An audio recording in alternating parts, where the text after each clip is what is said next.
Somewhere inside your walls, beneath your porch, or moving quietly through the dark edges of your garden at night, there is a creature that depends on smell more than almost anything else.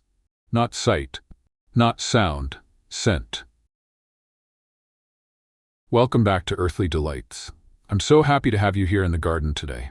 Have you ever walked out to your vegetable patch with real excitement, expecting to see ripe tomatoes or healthy young plants, only to find fruit half-eaten, soil disturbed, or fresh burrows near your compost bin? That is often the work of rats. They are clever, adaptable, cautious, and extremely persistent. But here's something many modern gardeners forget. A rat's nose is one of its greatest survival tools. Rats use their powerful sense of smell to move through an area, find food, recognize danger, and decide whether a place is safe enough to enter. So before reaching for harsh poisons or cruel traps, it is worth asking a better question. Can we make the garden itself less inviting to them? Nature gives us a surprisingly practical answer. Certain plants release strong natural compounds that interfere with the way rats explore and feel safe in an environment. When used wisely, these plants can help form a living, breathing, invisible barrier around your home, garden beds, compost area, and outbuildings. Today we are going to look at 9 beautiful and useful plants that rats strongly dislike. This is not just garden folklore. It is a mix of plant chemistry, old agricultural wisdom, and practical experience passed down by people who protected their food long before modern pest control existed. So let's step into the garden and discover how these 9 powerful plants can help you protect your space more naturally. Part 1. Peppermint. The first plant on our list is one of the strongest scent disruptors you can grow. Peppermint, also known as Mentha piperita. For us, peppermint smells fresh, cool, and clean. It is the scent of tea, summer drinks, and a refreshing breeze after a long day in the garden. But for a rat, that same sharp scent can be far too intense. It overwhelms their sensitive nose and makes the area feel uncomfortable, even threatening. Peppermint contains a high level of menthol, sometimes reaching around 40% in its essential oil. When rats breathe in that powerful menthol scent, it can irritate their nasal passages and disturb the way they read their surroundings. Instead of smelling food, shelter, or safe pathways, they meet a sharp, cooling, irritating wall of scent. That is why peppermint has such a long history as a protective plant. Ancient people understood, through observation, that strong aromatic herbs could help protect stored food and living areas from unwanted pests. In today's garden, peppermint can be very useful, but it must be handled wisely. This plant grows aggressively through underground rhizomes. If you plant it directly into open soil, it can spread quickly and take over more space than expected. Along a fence line, that may actually be helpful if you want a dense scent barrier. But near vegetable beds or smaller gardens, it is usually better to grow peppermint in pots or contained planters. Give it moist, well-draining soil with plenty of organic matter, and place it where it receives good morning sun. The more actively it grows, the more useful it becomes. Trim it often, because every cut releases another fresh burst of aromatic oils into the air. That is the beauty of peppermint. It is useful in the kitchen, easy to grow, pleasant for us, and at the same time, it can help make the edges of your home and garden far less welcoming to rats. Part 2. Lavender. Now let's move to number 2. Take a deep breath and think of lavender, or Lavandula angustifolia. For more than 2,000 years, people have valued lavender in medicine, ceremony, home care, and garden design. To us, its fragrance often feels peaceful, clean, and relaxing. But to rats, a thick lavender hedge sends a very different message. It acts like a chemical warning sign. Lavender contains powerful aromatic compounds, especially linalool and linaloyl acetate. For an animal that depends heavily on smell to move, feed, and judge safety, these compounds can interfere with its natural navigation. In linalool-rich areas, rodents may show signs of stress and often choose to avoid those spaces. Medieval French farmers understood this from experience. They planted lavender around kitchen gardens not only because it looked beautiful, but because they noticed rats were far less willing to nest nearby. For your own garden, lavender is one of those plants that rewards a little understanding. It is a tough Mediterranean survivor. It does not want heavy, wet soil. It prefers poor, gravelly, sharply drained ground and full sun for at least 6 to 8 hours a day. Once established, it handles drought very well. In fact, hot summer weather helps it produce more volatile essential oils, which is exactly when rat activity often increases. Plant lavender along paths, near foundations, beside garden borders, or around chicken coops. It asks for very little, yet it gives back beauty, fragrance, pollinator support, and a strong protective presence. Part 3. Marigolds. Coming in at number 3 is a plant many gardeners underestimate, the humble marigold, or tagetes. A lot of people see marigolds as cheerful color at the edge of a bed, but after years of working with gardens, I can tell you they are much more than decoration. Marigolds are hard-working botanical protectors. The reason rats dislike them comes down partly to sulfur-based chemistry. Marigolds produce organic molecules called thiophene. To us, their smell may seem musky, tangy, or slightly sharp. But to a rat, with a nose far more sensitive than ours, a dense row of marigolds can feel like an unpleasant and hostile scent zone. Their power also works below the soil. Marigold roots release alpha-terthionol, which changes the chemistry around the root zone. When rats dig through that area, they come into contact with compounds they strongly dislike, especially through sensitive tissues around the nose and mouth.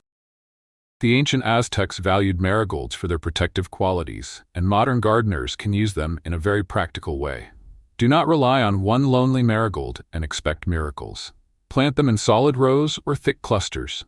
Use them around tomatoes, strawberries, and other sweet crops that may attract pests.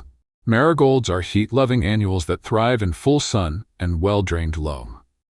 Keep removing spent flowers so the plants continue blooming and producing scent throughout the season. When used well, marigolds protect food crops, attract pollinators, brighten the garden, and create a stronger living barrier. Part 4. Daffodils. At number 4, we have a classic sign of spring, resilience and renewal, the daffodil, or narcissus. Daffodils look gentle and cheerful, but do not let their beauty fool you. In the garden, they can act like quiet, toxic sentries. One important thing to understand about rats is that they are cautious animals. They are strongly neophobic, which means they are wary of new things, new smells, and unfamiliar risks. They do not explore a garden carelessly. They constantly test their surroundings for signs of danger. Daffodil bulbs and foliage contain a toxic alkaloid called licorine. Because rats are naturally skilled at detecting chemical threats, they tend to avoid daffodil bulbs rather than risk eating them. Even when food is scarce, the chemical signal from daffodils can make that area feel unsafe. The best time to plant daffodil bulbs is in mid to late fall, before the ground freezes. They prefer loose, loamy, slightly acidic, well-draining soil. Plant the bulbs about 6 to 8 inches deep. One smart strategy is to plant them in protective rings around vulnerable fruit trees, vegetable beds, or garden edges. Daffodils bloom early in spring, which is useful because rodents are becoming more active and searching for energy-rich roots and shoots at that time. They help create a natural no-go zone just when your garden needs early protection. Just remember that daffodils are toxic, so keep pets, especially cats and dogs, away from the bulbs. Part 5. Chrysanthemums. Number 5 brings us into the autumn garden. Chrysanthemums, often called mums. When the leaves begin to fall and the temperature drops, rats start searching for warm, protected places to spend the winter. Very often, that means your house, shed, garage, or any quiet corner near the foundation. This is where chrysanthemums can become very useful. Chrysanthemums are special because they naturally produce pyrethrins. You may recognize that word because pyrethrin is used in many organic insecticide products. In nature, it affects the nervous systems of insects and small animals by interfering with sodium channels, creating disorientation and distress. Rats are cautious creatures, and they tend to avoid plants associated with this kind of neurological disturbance. The strongest concentration of pyrethrins is found in the yellow centers of the flowers, which is one reason blooming mums can be valuable around entry points during the cooler months. For best results, grow chrysanthemums in rich, well-draining soil with plenty of organic matter. Give them full sun and water them regularly, but never allow the roots to sit in soggy soil. Place them near foundations, basement windows, garage doors, shed entrances, or porch steps. Used this way, mums help create a natural chemical barrier right when rodents are most eager to move indoors. Part 6. Alliums, garlic and onions. Now let's talk about number 6, a plant family every kitchen knows well, but rodents would rather avoid.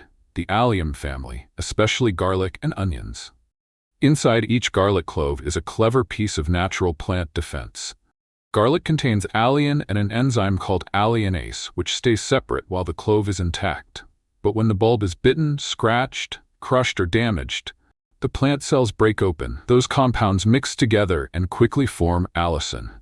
Allicin is responsible for that sharp, penetrating sulfur smell we love in cooking.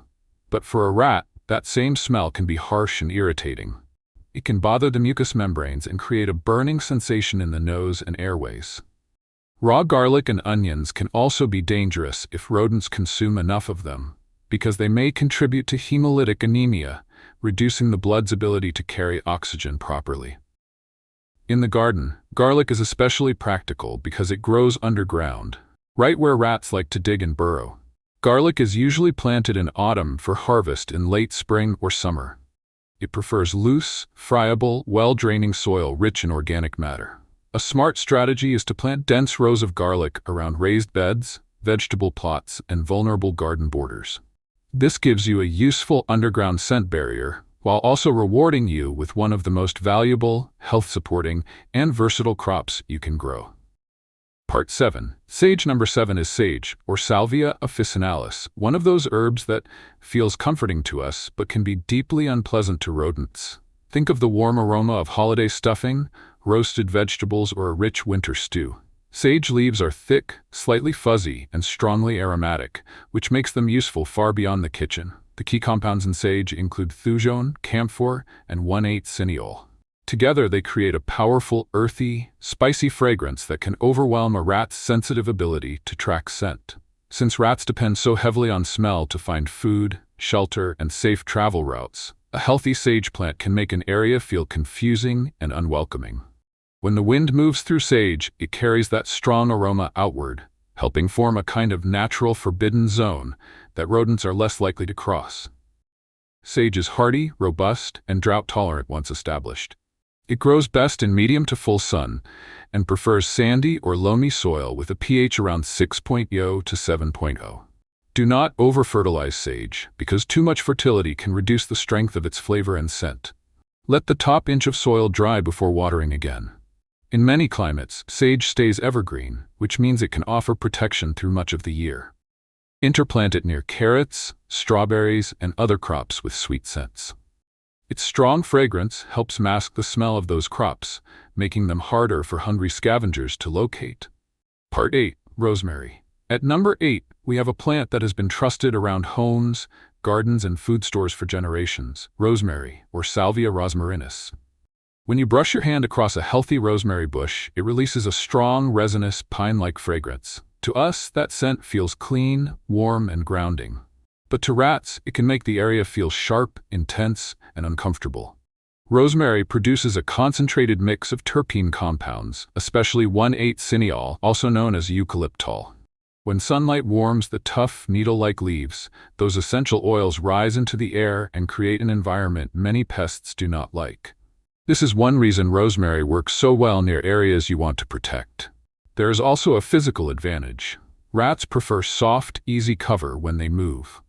A mature rosemary shrub has stiff, prickly branches, and rats do not enjoy pushing their sensitive faces through that kind of growth. Mediterranean farmers understood this long ago and often planted rosemary near granaries and food storage areas. You can use the same idea in your garden today. Rosemary needs very well-drained, almost gravelly soil and full sun. It does not tolerate wet roots, so avoid soggy ground. Once mature, it can grow 4 to 5 feet tall, forming both a physical and aromatic barrier. Plant it near doorways, at the corners of vegetable beds, and around compost areas where rodents may be tempted to investigate. Part 9. Elderberry. And finally we reach number 9, a plant many people overlook: elderberry, or sambucus. I like to think of it as an old guardian plant, the kind of shrub that quietly stands at the edge of a property and does more than most people realize. For centuries in parts of Europe, people believed it was unwise to cut down an elder tree.